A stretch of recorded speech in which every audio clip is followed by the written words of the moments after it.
Hey there, YouTube guys and YouTube gals. It's me, Magnum, over at Guns and Cars, and we're going to replace a door latch today. And let me show you why. So stick around.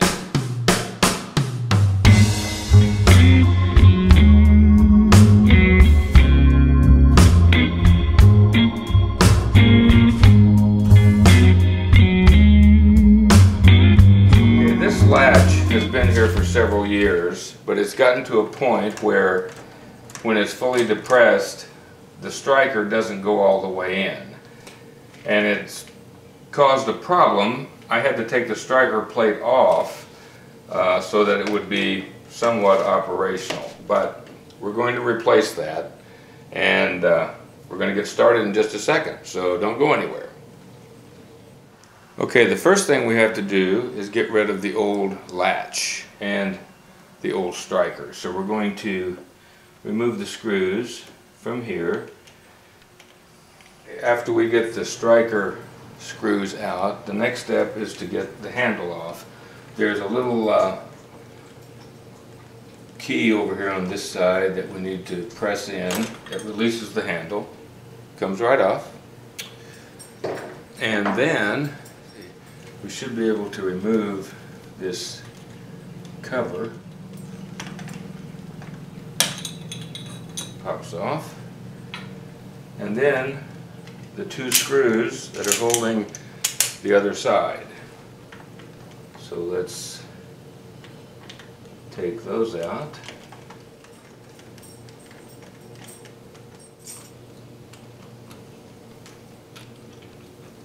There we go.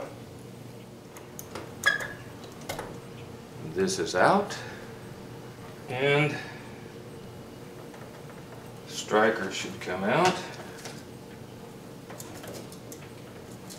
and there we go.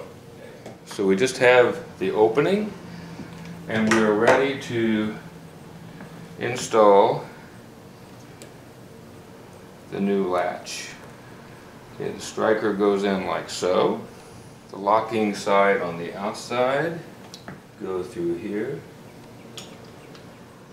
just like so. Screws.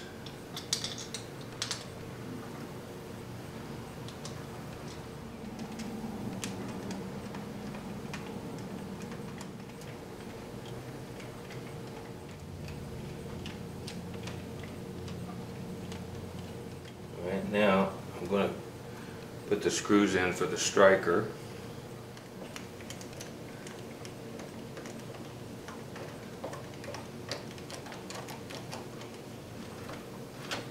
It's operational.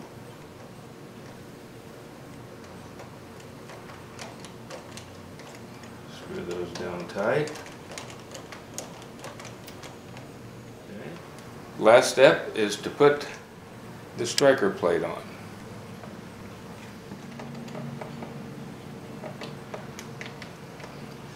And let's see if it works.